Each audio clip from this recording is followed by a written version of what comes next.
뿌리 깊은 나무는 흔들리지 않는다. 2021년 새해 첫 말씀 연구 시간에 참여하신 여러분들 진심으로 환영합니다. 오늘은 이제 앞에 원래 순서대로 우리가 함께 다시 공부를 하도록 하겠습니다. 오늘은 11과 믿음이란 무엇인가 이 주제를 함께 연구하겠습니다. 우리가 믿음이라는 말은 많이 사용하잖아요. 신앙생활에서 제일 많이 사용한다 해도 과언이 아닐 것입니다. 그런데 믿음은 신앙의 세계뿐만 아니라 우리의 일상에서 대부분 삶의 관계가 믿음에 기초해서 사회가 유지되고 사회가 움직이는 것을 볼 수가 있어요. 예를 들면 우리가 자동차를 탄다. 운전기사에 대해서 우리가 신원조회를 하지 않잖아요. 비행기를 탄다. 비행기 조종사가 정상인지 제대로 자격증이 있는지 확인하지 않고 그냥 믿고 탑니다. 약방에서 처방된 약을 구입할 때 그 성분을 우리가 과학적으로 다 분석하지 않아요. 그냥 그 약을 타서 그대로 먹습니다. 특히 남자들이 이발소에 가서 이발을 하고 난 다음에 면도할 때요. 면도칼을 가지고 목 있는 부분 면도할 때 그대로 맡기고 있잖아요. 믿음이 기초된 것이라 하는 것을 우리가 경험적으로 알고 있습니다. 영적 세계에도 이러한 믿음은 핵심적으로 작용하는데요. 사실 우리의 운명은 하나님을 믿는 여부에 의해서 결정이 됩니다. 그래서 오늘 우리가 믿음에 대한 것들을 정확하게 이해하고 연구하는 것은 우리의 운명과 관계되고 우리의 실제적인 삶과 직결되는 문제이기 때문에 이 믿음에 대한 성경적 개념, 성경적 진리를 정확하게 이해하고 신앙생활을 할 때에 우리의 신앙생활의 질이 또 모습이 완전히 달라지게 될 것입니다. 첫 번째 1번에 당신은 믿음이란 말을 어떻게 이해하고 있는가? 믿음에 대한 당신의 정의를 기록해보라. 실제적으로 믿음이 뭡니까? 라고 질문을 하면은 머릿속에는 짐작이 가는데 뭔가 어떤 생각은 떠오르는데 그것을 막상 정리해서 표현을 하려면 잘 되지 않는 경우가 많잖아요. 그래서 1번을 여러분들이 공부할 때에 각자가 나름대로 생각하는 것들을 문장으로 기록하는 것이 필요합니다. 그렇게 할 때에 우리의 여러 복잡한 생각들이 문장으로 글로 기록할 때 그것이 정리되고 그 정리된 것이 내 삶에 있어서 삶으로 연결될 수 있기 때문에 그래요. 그래서 나름대로 한번 자신이 생각하는 믿음에 대한 정의, 개념을 신학적으로 정리를 해보는 게 필요하겠어요. 2번에는 성경이 말하는 믿음은 무엇인가? 성경이 말하는 믿음은 히브리 11장 1절에 보통 우리가 이 말씀을 많이 인용을 하는데요. 믿음은 바라는 것들의 실상이요 보이지 않는 것들의 증거니. 근데 말이 좀 쉽게 믿음에 대해서 설명, 정의하고 있는 것이 또 다른 설명을 필요로 하는 구절이죠. 믿음은 바라는 것들의 실상이요 보이지 않는 것들의 증거다. 상당히 추상적인 것들인데 한국에서 집이나 토지 이러한 것들을 이제 구입하면은 등기소에서 우리가 등기를 하게 돼요. 또 내가 어떤 집을 구입할 의향이 있고 토지를 구입할 어떤 계획이 있으면은 먼저 등기부를 우리가 떼보잖아요. 그러면 등기부를 떼보면은 그 집이나 토지의 크기나 또 구입 연도나 가격이나 이러한 것들이 이제 나오니까 직접 그 현장에 가보기 전에 등기부에서 집이나 토지의 문서를 통해서 집이 있구나, 또 규모나 또 위치나 주변 환경이나 이러한 것들을 우리가 미리 알 수가 있습니다. 그것이 믿음은 바라는 것들의 실상이요, 뒷부분에 나오는 보이지 않는 것들의 증거니 하는 것을 그렇게 이해할 수 있겠어요. 우리가 직접 보지 않아도 확인할 수 있는 것, 그것이 보이지 않는 것들의 증거. 내가 집이나 토지를 직접 가보지 않아도 등기부를 통해서 집이나 토지에 대해서 알 수 있는 그러한 형태로 믿음을 바울은 히브리 11장 1절에서 증거하고 있는 것으로 보입니다. 믿음은 추상적인 것이 아니다. 그것은 하나님의 선하심에 대한 우리의 반응으로서, 하나님의 선하심에 대한 우리의 반응으로서 우리의 정신뿐만 아니라 삶의 전반에 영향을 미칩니다. 여기 교육 253페이지에 믿음이란 하나님을 신뢰하는 것, 이것이 제가 가장 좋아하는 믿음에 대한 정의입니다. 이해요, 개념이요. 하나님께서 우리를 사랑하시고 우리의 유익을 위하여 제일 좋은 것이 무엇인지를 아신다고 믿는 것을 믿음이다. 한마디로 믿음은 하나님에 대한 신뢰다, 그렇게 정의할 수 있겠습니다. 세 번째, 성경은 믿음의 중요성을 어떻게 말하고 있는가? 히브리 11장 6절에 믿음의 중요성을 믿음이 없이는 하나님을 기쁘시게 하지 못하나니. 믿음이 굉장히 중요하잖아요. 하나님을 기쁘시게 하는 것이 뭐냐? 하나님을 믿는 거예요. 하나님의 약속과 하나님의 존재와 그분의 모든 능력에 대한 것을 우리가 신뢰할 때 그분이 기뻐하신다. 그러면 우리가 하나님께 나아갈 때에, 하나님의 존전에 나아갈 때에 반드시 두 가지가 있어야 되는데, 그가 계신 것과 하나님의 존재에 대한 믿음이 있어야 되고, 또한 그가 자기를 찾는 자들에게 상 주시는 이심을 믿어야 할지니라. 믿음의 중요성을 믿음이 없이는 하나님을 기쁘시게 못한다. 반대로 믿음이 있을 때 하나님을 기쁘시게 하는데, 히브리 11장 6절에서는 어떤 믿음을 가져야 되는가?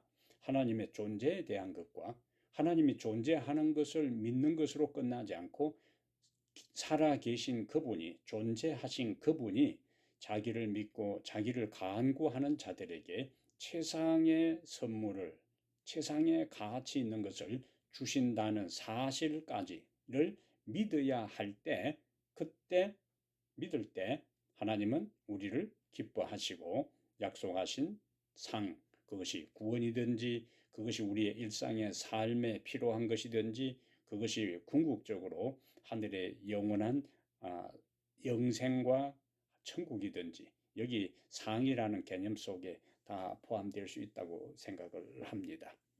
믿음이 왜 중요한가? 믿음이 없이는 하나님을 기쁘시게 할 수 없다. 그 다음에 그 믿음의 내용이 뭐냐? 하나님의 존재를 믿고 살아 계신다는 것을 믿을 뿐만 아니라 그분을 믿을 때 하나님은 우리에게 최상의 것을 주시는 분임을 우리가 받아들이는 것, 그것이 믿음의 가치요. 또 그렇게 할 때 하나님을 기쁘시게 하는 것이니까 믿음이 중요하다. 네 번째는요, 예수님은 하나님에 대한 참된 믿음이 무엇인지를 어떻게 보여주셨는가? 마태복음 8장 24절에, 여기 배경은 우리가 아는 대로 제자들과 함께 갈릴리 바다를 항해할 때에 갑자기 풍랑을 만나잖아요. 근데 그 풍랑을 만났을 때에 풍랑이 일어날 때에 예수님의 상태가 바다에 큰 놀이 일어나 배가 물결에 덮이게 되었으되 예수께서는 여기에 주무시는지라. 이 장면을 시대소망 336페이지에는 예수께서 주무신 것은 곧 믿음, 하나님의 사랑과 돌보심을 믿는 믿음 안에 서였으며, 예수님이 가진 믿음이 뭐냐? 하나님의 사랑과 돌보심을 믿었다고요. 하나님의 사랑과 돌보심을 믿었기 때문에 물결과 파도와 풍랑 가운데서도 그는 전적으로 하나님께 자신의 생명을 맡기고 주무실 수 있다는 것을 여기서 강조합니다. 이 참된 믿음이라는 거예요. 결정적인 위기 가운데서도 하나님의 사랑과 돌보심을 신뢰하고 믿는 것이 참된 믿음이라는 거예요. 평탄하고 안정할 때만 하나님께 감사하고 평안하고 또 일상의 삶을 두려움 없이 하다가 위기와 공경에 처할 때에 하나님을 불신하고 두려움에 떨고 공포에 사로잡히는 것은 참된 믿음이 아니라는 거예요. 그래서 예수님은 제자들과 함께 바다를 항해하면서 풍랑 가운데서 주무신 그 모습을 통해 제자들에게 하나님을 믿는 것이 무엇인가 하는 것을 자신의 행동으로 태도와 삶의 모습을 위기 가운데 처신한 자신의 모습을 통해 제자들에게 보여준 것이라 그렇게 볼 수 있습니다. 우리는 사도행전 12장에서 베드로가 이제 체포되지요. 자, 헤롯은 야고보를 처형하고 난 다음에 당시 극렬 유대인들이 기뻐하는 것을 보고 제자들의 지도자격인 베드로를 마저도 체포해서 처형하려고, 내일이면은 이제 군중들 앞에 끌어내서 처형하려고 하는데 사도행전 12장 5절에 내일이면은 끌려가서 처형당할 베드로가 어떻게 행동했는가, 처신했는가 하는 것을 기록하고 있어요. 베드로가 감옥에서 두 군사들 틈에서 쇠사슬에 묶여 있는데, 자, 환경 자체가 보세요. 감옥에서 두 군사 틈에서 쇠사슬에 묶여 있고 그의 운명은 내일이면 끌려가서 참수형을 당할 그 상황에 베드로가 누워 자더니, 이것은 자포자기의 어떤 체념적인 될 대로 되라는 그러한 체념적인 그 잠이 아니라 하나님께 자신의 운명, 자신의 생명에 대한 모든 정권을 맡긴 것에, 신뢰한 것에 대한 모습이 누워 잠을 자는 모습으로 나타났다 하는 것입니다. 그것은 예수님이 물결이 일어나고 풍랑이 일고 파도가 칠 때에 배에서 주무셨던 그 모습이 내일이면은 끌려가서 처형당할 그 두려운 전날 밤에도 누워 잘 수 있었던 베드로의 모습은 참된 믿음을 그가 오순절 경험 이후에 가지고 있음을 우리에게 보여줍니다. 자, 그런데 그런 베드로도 제자들과 함께 있을 때 예수님의 모습과는 반대로 동일한 배 안에서, 동일한 갈릴리 호수에서 동일한 파도와 풍랑을 만난 상태에서, 위에서 보니까 예수님은 주무셨어요. 하나님께 대한 사랑과 신뢰에 기초해서. 근데 제자들은 죽음의 두려움과 공포에 사로잡혔다는 거예요. 예수님께서 그들에게 말씀하시는 것이 5번에 우리가 인생을 항해할 때 염려하고 두려워하는 이유는 무엇인가? 마태복음 8장 26절에 예수님께서 주무시다가 제자들이 깨우니까 일어나서 제자들에게 하시는 말씀이요. 예수께서 이르시되 어찌하여 무서워하느냐? 자, 어찌하여 무서워하느냐? 두려워하느냐? 공포에 사로잡혔느냐? 하면서 믿음이 작은 자들아 하시고 곧 일어나사 바람과 바다를 꾸짖으시니 아주 잔잔하게 되었다. 왜 무서워하느냐 하면서 뭐라고 말씀하셨어요? 믿음이 작은 자들아 그랬어요. 그러니까 결국 그들이 믿음이 작았기 때문에 무서워했지, 믿음이 있었으면 무서워하지 않았을 것이라는 것을 전제하는 겁니다. 시대의 소망 336페이지에는 이 장면을 제자들이 예수를 의뢰하였더라면, 신뢰하였더라면, 전폭적으로 믿었더라면 저들은 평강 가운데 있었을 것이다. 위기를 당했을 때 저희의 두려움은, 자, 설명이 되죠. 그들의 불신을 드러내 주었다. 그들은 자신을 구원하려고 노력하는 중에 예수를 잊고 있었다. 그럼 왜 우리가 인생을 살아갈 때 염려하고 두려워하는가? 하나님과 예수님에 대한 신뢰의 부족, 믿음의 부족이라는 거예요. 결국 그 불신이 우리가 위기를 당했을 때, 어려움에 처할 때, 공경에 놓여 있을 때에 두려워하고 염려한다 하는 것을 우리에게 깨우쳐 주고 있습니다. 자, 그렇다면 6번에 성경적 의미의 믿음에 대한 개념을 조금 더 정리하면은 믿음의 특성이요. 여기 교육 253페이지에 믿음은 우리의 무지 대신에 하나님의 지혜를 받게 하고 우리의 약한 것 대신에 하나님의 힘을 우리의 죄된 것 대신에 하나님의 의로우심을 받아들이게 한다. 믿음의 특성입니다. 그렇다면 이러한 믿음의 근원은 누구인가? 7번에 가서 우리의 믿음의 근원은 누구인가?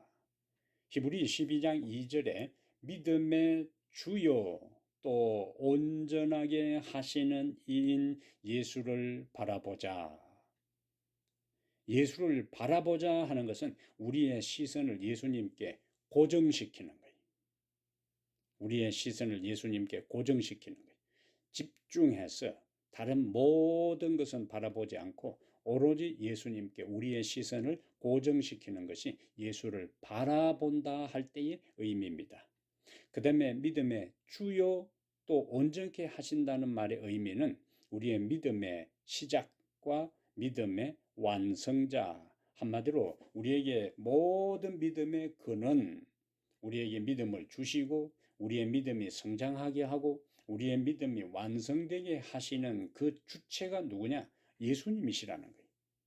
그래서 믿음의 주, 믿음의 모든 것을 주도하시고 시작하게 하시고 진행하게 하시고 완성하게 하시는 그분이 바로 예수님이기 때문에 그분에게 시선을 고정시킬 때 우리가 그분 안에서 믿음의 성숙을 경험할 수가 있습니다. 8번에 우리가 믿음을 상실하고 어려움에 빠지는 이유는 무엇인가? 그것은 아까 5번하고 이제 연결해서 다시 좀 보겠어요. 마태복음 14장 29절과 30절에 4번과 5번에는 예수님과 함께 가다가 문제에 직면한 것이고 8번의 배경은 제자들만 갈릴리 바다를 여행할 때 경험했던 그 상황입니다. 그러다가 예수님께서 바다 위로 이제 걸어오시는 걸 보고 그 다음에 베드로가 반응하는 것에 대해 이제 예수님께서 하신 말씀이에요. 마태복음 14장 29절부터 30절에 예수님께서 바다 위로 걸어오시는 걸 보고 이제 처음에는 귀신인 줄 알았다가 나중에 예수님인 줄 알고 베드로가 예수님의 요청에 따라 이제 물 위로 걸어갑니다. 오라 하시니 베드로가 배에서 내려 물 위로 걸어서 예수께로 가되 자, 그 다음에 어떤 표현이 나오죠? 바람을 보고 무서워 빠져가는지라 소리질러 이르되 주여 나를 구원하소서 하니 여기서 바람을 보고 바람은 눈에 보이지 않지만은 바람을 보고 무서워 빠져간다는 것은 바람 때문에 풍랑이 일고 파도가 친 것에 대한 언급이지요.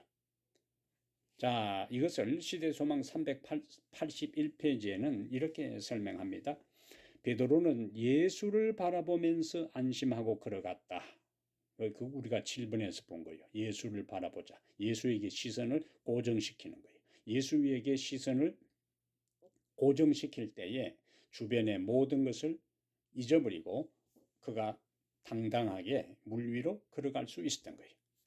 그러나 자만하는 마음이 생겨 배 위에 있는 자기 동료들을 잠시 뒤돌아보고 그의 눈을 예수에게서 돌이키게 되었다. 자, 믿음의 주요 온전케 하신 이가 예수인데 그 예수를 바라보고 지금 물 위로 걸어가다가 자만하는 마음이 생겨 잠시 동료들을 바라보는 사이에 눈의 시야에서 예수님을 놓쳤고 바람이 맹렬히 불어 닥쳤고 파도가 높이 솟아 베드로와 예수 사이로 직접 밀쳐 왔을 때에 자, 그 다음 장면 보세요. 잠깐 동안 그리스도가 베드로의 시야에서 보이지 않게 되자 그의 믿음은 무너졌다. 그는 빠지기 시작했다. 여기 8번에 베드로가 경험한 이와 같은 것은 우리에게 뭘 시사해 줄까요? 환경을 바라보고 처한 형편을 바라보고 자신의 상황을 바라볼 때는 누구나 할 것 없이 그 상황에 함몰되고 환경에 압도당하고 처한 형편에 주눅드는 그러한 상황에 빠질 수밖에 없다는 거예요. 그래서 우리는 환경 자체보다 어떤 환경이라도 변화시키고 극복하고 해결할 수 있는 믿음의 주가 되시는 예수님에게 우리의 시선을 집중하고 고정시킬 때 우리는 믿음을 상실하지 않고 어려움에 빠지지 않고 상황의 위기에서 그 바닷물에 빠지는 것 같은 그 환경에서 벗어날 수 있다는 것을 강조하고 있습니다. 자, 9번에는 요한복음 14장 1절을 가지고 누구를 믿어야 하는가? 여기는 믿음의 다른 측면인데 너희는 마음에 근심하지 말라. 하나님을 믿으니 또 나를 믿어라. 여기 하나님을 믿고 나를 믿어라 하는 것은 신앙인에게 있어서 궁극적인 믿음의 대상을 이야기하는 거예요. 이 세상에 믿을 것이 많이 있습니다. 이 세상에 어떤 사람은 돈을 믿고 명예를 믿고 다른 사람을 믿고 권세를 믿고 권력을 믿고 자신을 믿고 또 자신을 믿을 때에도 자신의 학력이나 능력이나 다양한 것을 믿을 수 있어요. 그런데 성경적 의미의 믿음의 대상은 그 모든 것이 아니고 하나님을 믿으니 또 나를 믿어라. 그렇게 할 때 마음에 근심하지 않을 수가 있다는 거예요. 믿음은 인격적 사실이다 그랬습니다. 인격이 없는 것에 대한 믿음은 미신이에요. 예수님이 자신의 인격을 걸고 말씀하셨기 때문에 우리는 그분을 믿고 행하는 것이다.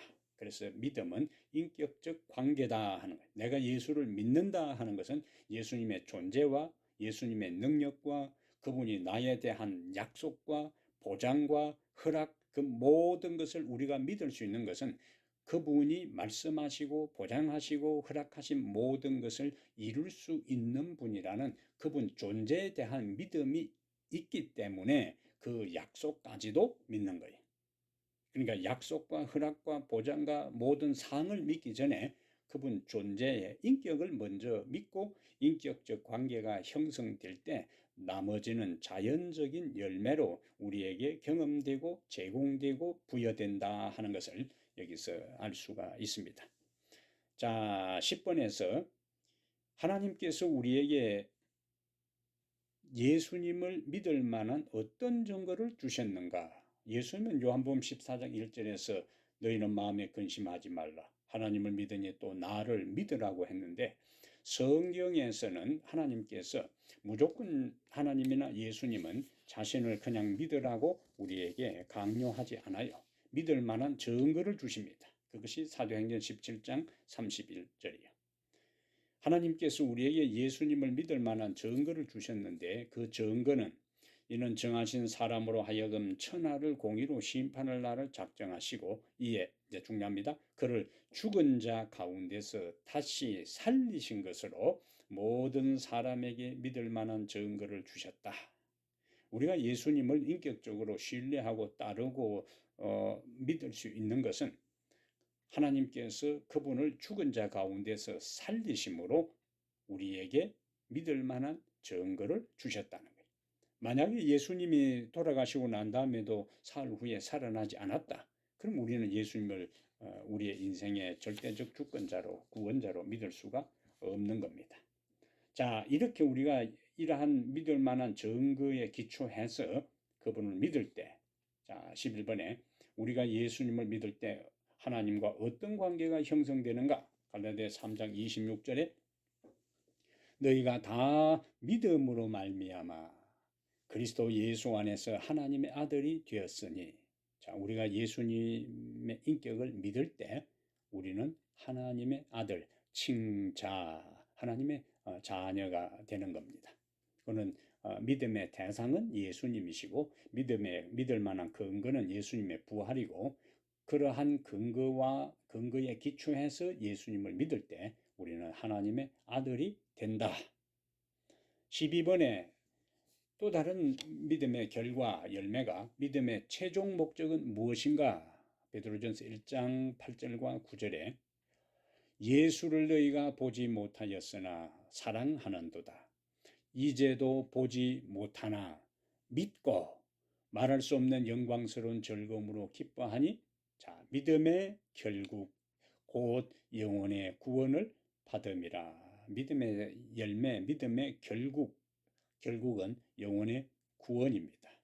하나님의 자녀가 되었으니 결국 구원에 참여하게 되고 경험하게 되는 거지요. 자, 그러면은 믿음의 역할은 뭐냐? 13번의 믿음의 역할은 에베소 2장 8절과 9절에 너희는 그 은혜에 의하여 믿음으로 말미암아 구원을 받았으니 이것은 너희에게서 난 것이 아니요 하나님의 선물이라. 행위에서 난 것이 아니니 이는 누구든지 자랑하지 못하게 함이라. 여기 은혜가 나오고 믿음이 있고 구원이 있습니다. 세 중요한 단어죠. 자, 그럼 은혜는 하나님께서 하나님의 사랑과 호의를 받을 만한 가치도 없는 인생에게 베푸신 제공한 하나님의 사랑을 은혜라 그런 거예요. 은혜는 하나님의 중심입니다. 하나님이 중심입니다. 하나님이 제공하는 거예요. 자, 그럼 믿음은 하나님이 제공한 그 모든 호의와 호혜를 사랑을 우리가 받아들이는 거예요. 인간 편입니다. 은혜는 하나님 편에서 주시는 것이고 믿음은 하나님께서 은혜를 베풀 때에 그것을 나에게 주시는 것으로 온전히 받아들이는 것. 그게 믿음이에요. 그래서 하나님이 은혜를 베푸실 때 인간이 믿음으로 그것을 수용한 결과가 뭐냐? 결국에 구원이 이루어진다. 14번에 여기 이제 좀 구분이 필요한데 믿음과 인식은 어떻게 다른가? 야고보 2장 19절에 네가 하나님은 한 분이신 줄을 믿느냐 잘하는도다. 귀신들도 믿고 떠느니라. 귀신들도 하나님에 대한 뭐가 있어요? 믿음이 있어요. 예수님께서 이 세상에 오셨을 때에 예수님이 메시아가 되고 하나님의 아들이라는 것을 다른 일반 사람들보다 제일 정확하게 제일 먼저 알고 고백한 존재들이 귀신 들린 사람들이. 예수님께서 귀신 들린 사람들이 있는 곳에 오시게 되면은 귀신 들린 자가 먼저 이야기를 합니다. 우리는 당신 누구인 줄 아노니 하나님의 아들입니다. 그들이 예수님이 하나님의 아들인 것을 믿고 고백했어요. 그러면 그들이 구원을 받습니까? 아니잖아요.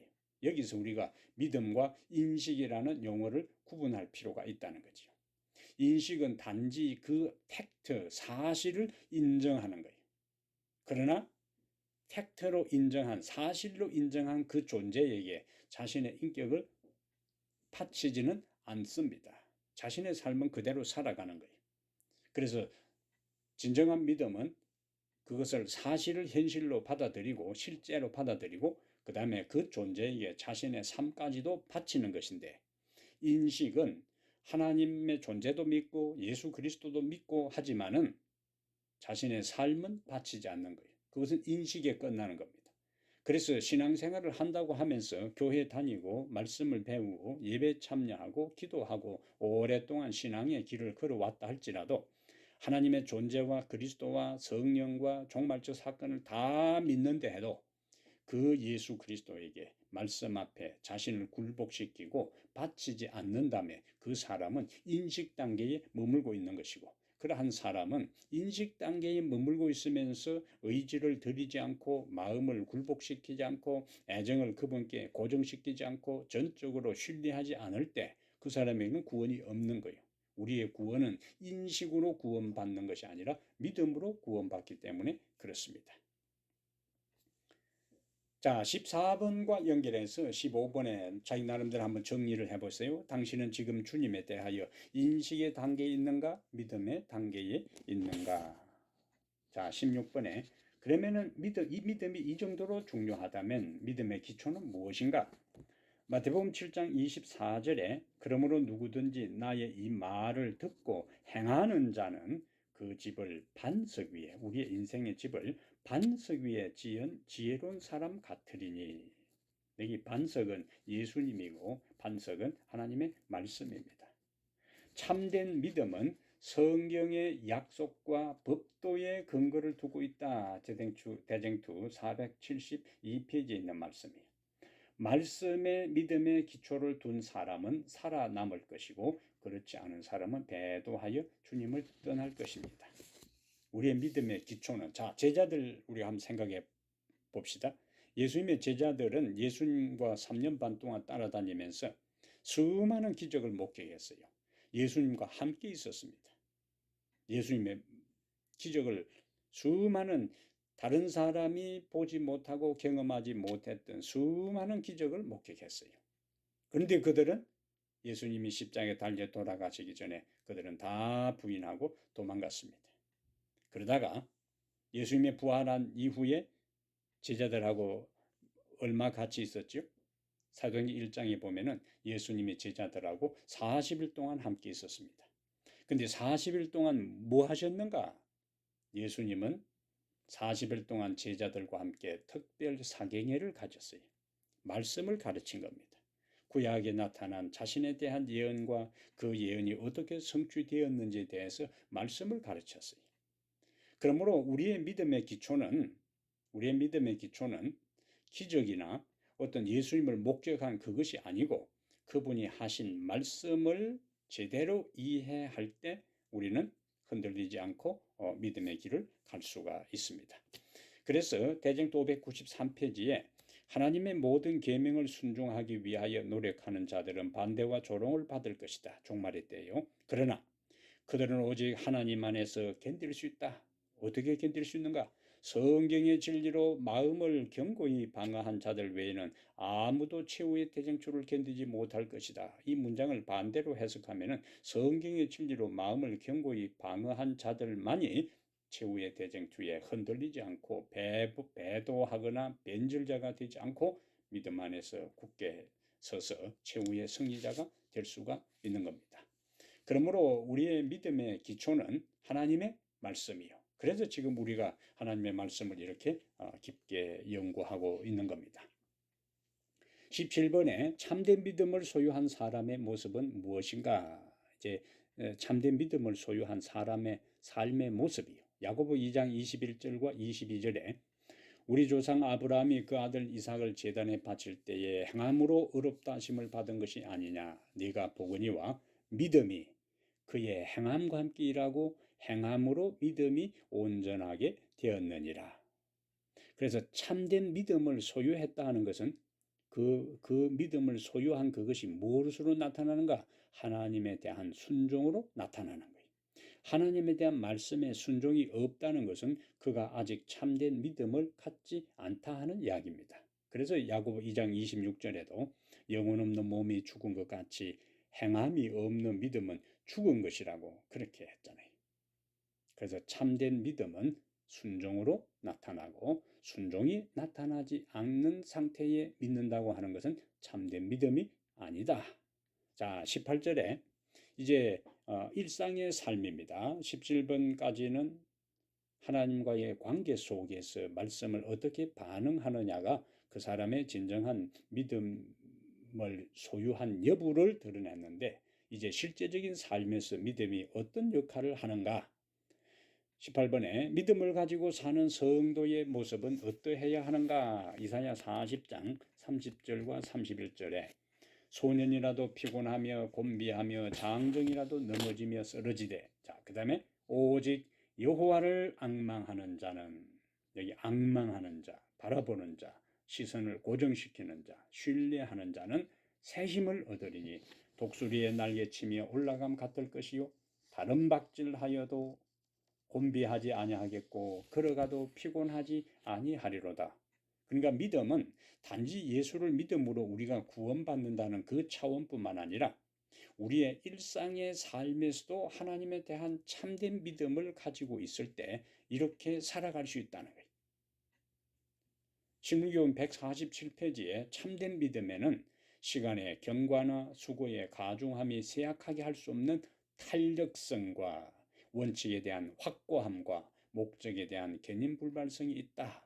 여기 탄력성이라는 회복 탄력성이라는 책도 있어요. 그 탄력성이라는 이 단어는 삶이 힘들고 어려워도 실망하지 않고 또다시 일어나 하늘을 바라볼 수 있는 마음의 여유와 자세를 탄력성이라 하는 거예요.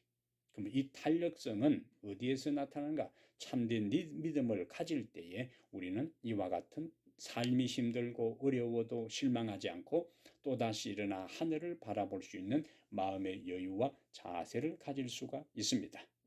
그래서 솔로몬은 잠언 24장 16절에 대저 의인은 7번 넘어질지라도 다시 일어난다. 우리가 보통 이것을 7.8기라 그렇게 하잖아요. 자, 19번에 우리의 그렇다면 이렇게 중요하고 소중한 믿음을 어떻게 향상시킬 수 있는가? 그 원리 첫 번째는 로마서 10장 17절에 그러므로 믿음은 들음에서 나며 들음은 그리스도의 말씀으로 말미암았느니라. 믿음은 그리스도의 말씀을 들을 때 그 말씀에 응답함으로 생깁니다. 하나님의 말씀을 통하여 예수께서 우리를 위하여 무엇을 하셨는가를 알게 될 때 그분을 신뢰하게 되는 거예요.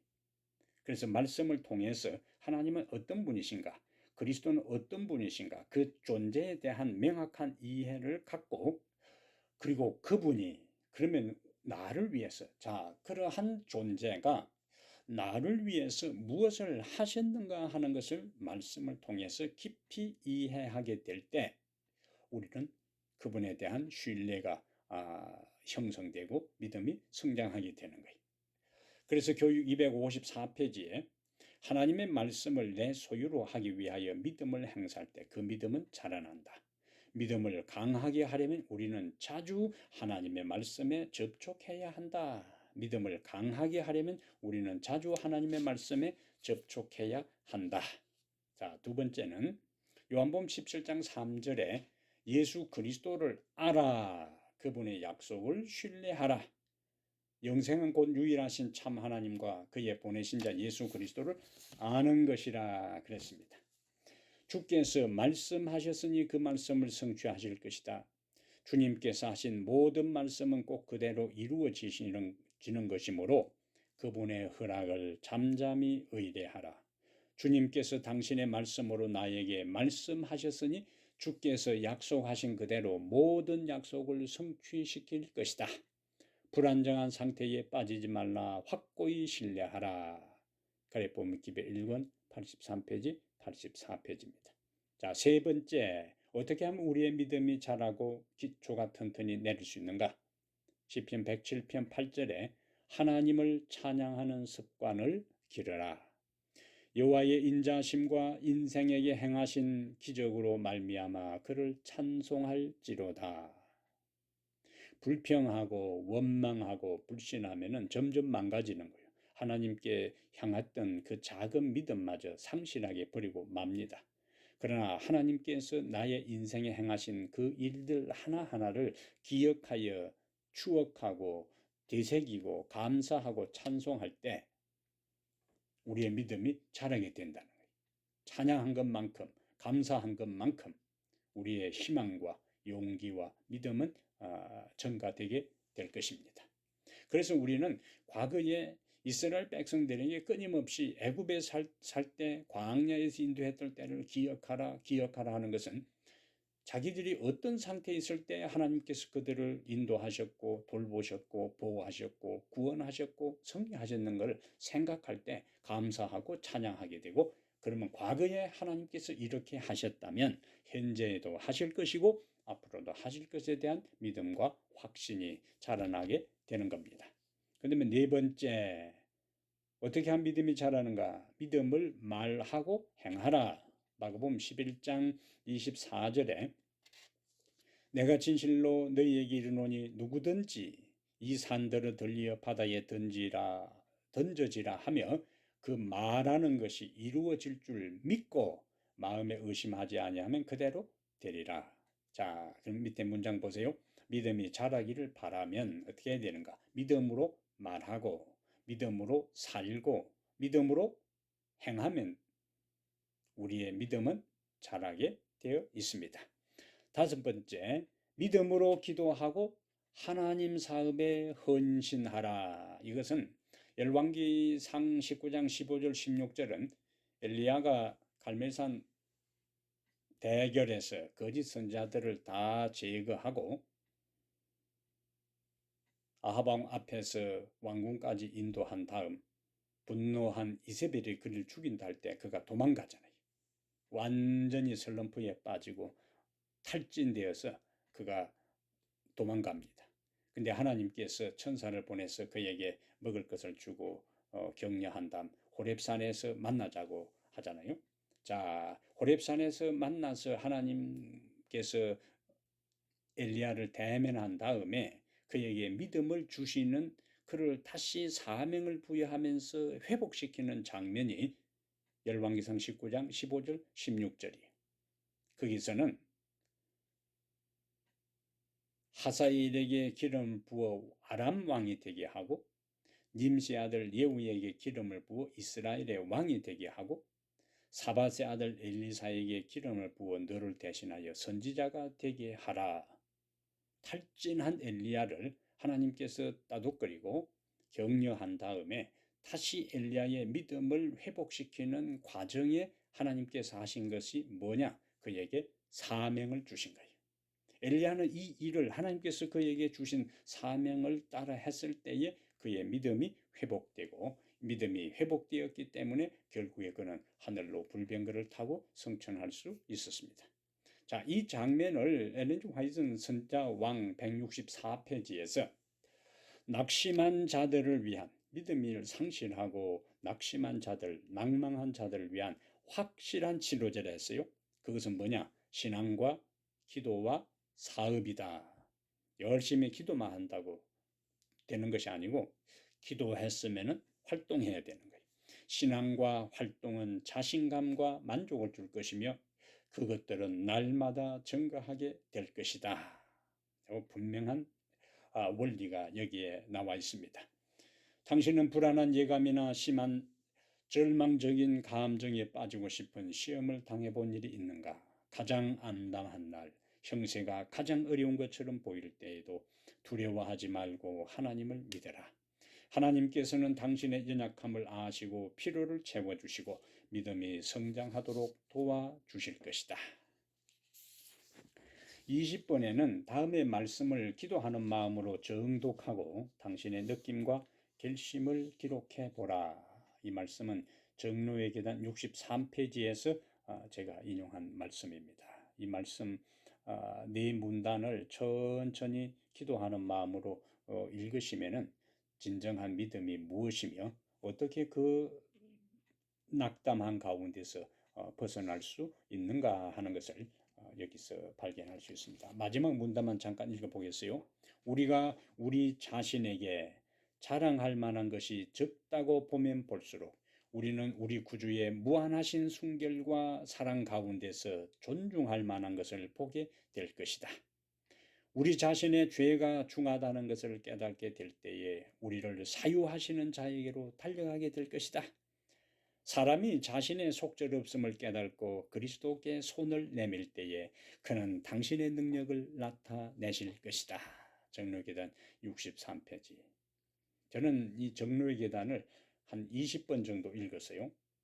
영한 대역으로 읽고 영어로 읽고 한국말로 된 것을 읽었는데 1과부터 시작해서 마지막 장면까지를 반복해서 읽어도 얼마나 주옥 같은 그 말씀인지, 믿음으로 말미암는 의와 구원과 그 다음에 축복에 대한 무궁무진한 진리들이 읽으면 읽을수록 이 정로의 계단 말씀 속에 있음을 발견하게 돼요. 1년에 한 번씩 계속 정로의 계단을 저는 읽습니다. 왜냐하면 그리스도 스텝 투 크라이스트니까 그리스도께 이르는 계단이 무엇인지가, 이 원리가 여기 나오잖아요. 이 방송을 듣는 여러분들도 항상 정로의 계단을 옆에 두고 틈날 때마다 반복해서 읽음으로 인류에 대한 하나님의 사랑을부터 시작해서 마지막 13과까지 머릿속에 그 사상이 다 들어오게 될 때 우리의 일상의 삶에서 반사적으로 그 가르친 진리의 주옥 같은 말씀에 의해 우리의 삶이 움직여지는 것을 경험하게 될 것입니다. 자, 마지막으로 21번에요. 다음의 진리를 마음에 믿고 받아들인다면 각 진술에 표하여 자신의 결심을 표현하라. A. 우리가 하나님을 신뢰할 때에 하나님은 기뻐하신다. B. 믿음이란 하나님을 신뢰하는 것이다. C. 믿음의 근원은 예수 그리스도이시다. D. 우리의 믿음의 대상은 삼위 하나님이시다. E. 우리가 예수님을 믿을 수 있는 것은 그분의 부활을 통하여서이다. F. 우리가 예수님을 믿을 때 하나님의 자녀가 되고 구원을 얻게 된다. G. 인식은 단지 사실을 인정하는 것이고 믿음은 주님을 전적으로 신뢰하는 것이다. H. 참된 믿음을 소유한 사람은 하나님의 말씀에 순종하게 된다. I. 우리가 하나님의 말씀을 가까이 하여 주님을 잘 알게 될 때 믿음이 성장한다. J. 믿음으로 말하고 하나님을 찬양하고 행동할 때 믿음이 자라게 된다. 오늘 우리가 매일 드려야 할 기도는 믿음을 더해 달라는 기도이다. 오늘 여기까지 말씀을 공부하겠습니다. 이 말씀을 듣는 모든 분들이 2021년 한 해 믿음에 성장하는 귀한 경험을 하게 되기를 간절히 바랍니다. 잠깐 기도하겠습니다. 우리의 믿음의 주가 되시고 온전하게 하시는 예수 그리스도시여, 우리의 시선을 당신에게 고정시킬 수 있도록 도와주시옵소서. 주님을 찬양하고 감사하며 말씀을 부지런히 연구하고 우리에게 주어진 작은 일 하나하나를 성실하게 행함으로 우리의 믿음이 성장하게 해 주시옵소서. 그리하여 하나님의 존재를 믿을 뿐만 아니라 하나님께서 우리를 위하여 행하신 것에 대한 것을 주실 것까지를 믿음으로 하나님의 자녀가 되고 구원에 동참하여 하나님께 영광 돌리는 아름다운 생애가 되게 하여 주시옵소서. 우리 주 예수님 이름으로 간절히 기도하옵나이다. 아멘. 감사합니다. 오늘 여기까지 공부하고 다음 주 다시 여러분들을 찾아뵙겠습니다. 안녕히 계십시오.